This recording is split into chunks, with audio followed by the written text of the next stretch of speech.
নমস্কার বন্ধুরা, কেমন আছো সবাই? অদ্রিস কুকিং অ্যান্ড ব্লগসে তোমাদের স্বাগতম। আজ আবারও হাজির হলাম নতুন আরেকটি রেসিপি নিয়ে। আজ আমি করছি ডিম আলুর একটি ইউনিক রেসিপি, ডিম আলুর ভুনা।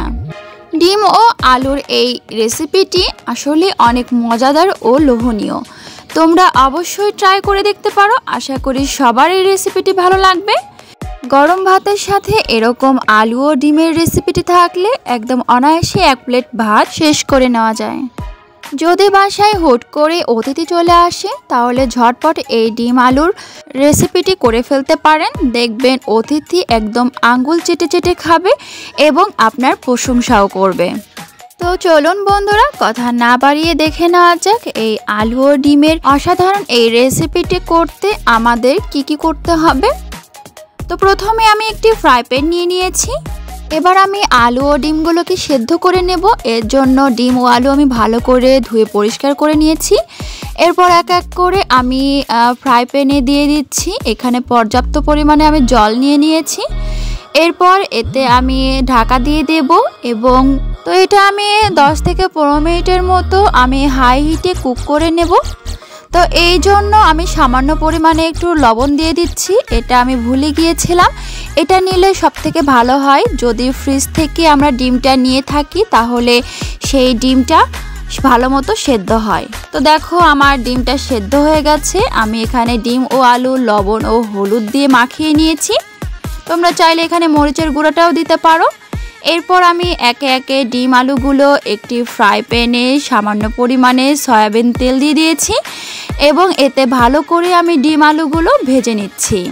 ডিমগুলো অবশ্যই একটু এরকম ভেজে নিতে হবে, তাহলে ডিম ফেটে যাওয়ার সম্ভাবনা কম থাকে। আর ডিমগুলো আমি ভালো করে এখানে ভেজে নিয়েছি। দেখো ডিমগুলো ও আলুগুলো যেন ভাজাটা একদম ডিপও না হয় আবার একদম কমও না হয়, মিডিয়ামভাবে এটা ভেজে নিয়েছি। দেখো অনেকটা লাল লাল এরকম কালার চলে এসেছে। তো আমি এগুলো সব উঠিয়ে নিয়েছি। এবার আমি এই সেম তেলে একটু শুকনো লঙ্কা ফোড়ন দিয়ে দেব। তো এটা একটু ভালো করে নেড়ে চেড়ে এর মধ্যে আমি দিয়ে দেব জিরে ফোড়ন। সামান্য পরিমাণে এখানে জিরে ফোড়ন দিয়েছি আমি। এরপর দিয়ে দিচ্ছি আমি তেজপাতা আমি 1 পিস দিয়েছি।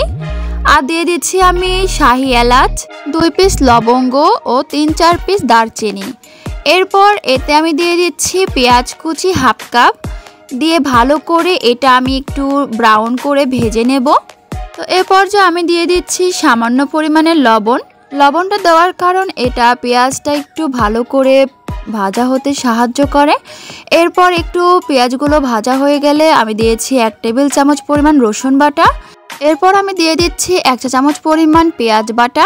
এরপর আমি একটু একসঙ্গে কষিয়ে নিচ্ছি। এই সময় চুলার আঁচটি অবশ্যই একটু মিডিয়াম আঁচে রাখতে হবে।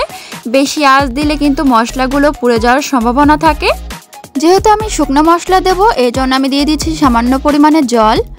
এরপর দিয়ে দিলাম এর মধ্যে হলুদের গুঁড়া 1 চা চামচ ও শুকনো মরিচের গুঁড়া 2 চা চামচ।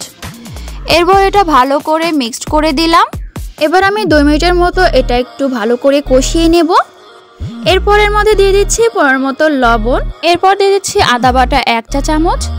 এবার এটা ভালো করে আমি কষিয়ে নেব আরও 2 মিনিটের জন্য। এবার আমার কষানো হয়ে গেছে। দেখো কত সুন্দর করে কষানো হয়ে গেছে। এবার আমি দিয়ে দিচ্ছি পরিমাণ মতো জল।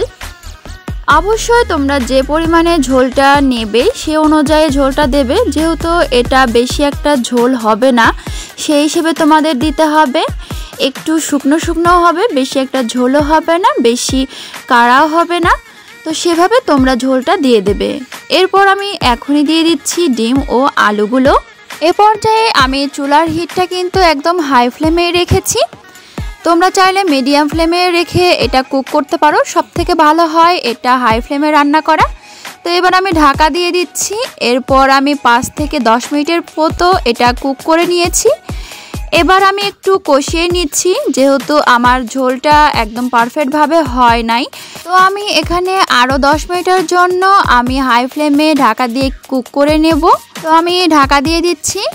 তো আমি 10 মিনিট পর দেখো ঢাকনা তুলে নিচ্ছি। দেখো কত সুন্দর একটু গ্রেভি হয়েছে, বেশি একটা কিন্তু ঝোল শুকিয়ে যায়নি। তো এই পর্যায়ে আমি এখন দিয়ে দেব গরম মশলার গুঁড়ো। রাঁধুনি গরম মশলাটা আমি ইউজ করেছি, তোমরা চাইলে বাটা মশলাটাও ইউজ করতে পারো, এতে করে স্বাদটা আরও দ্বিগুণ হয়।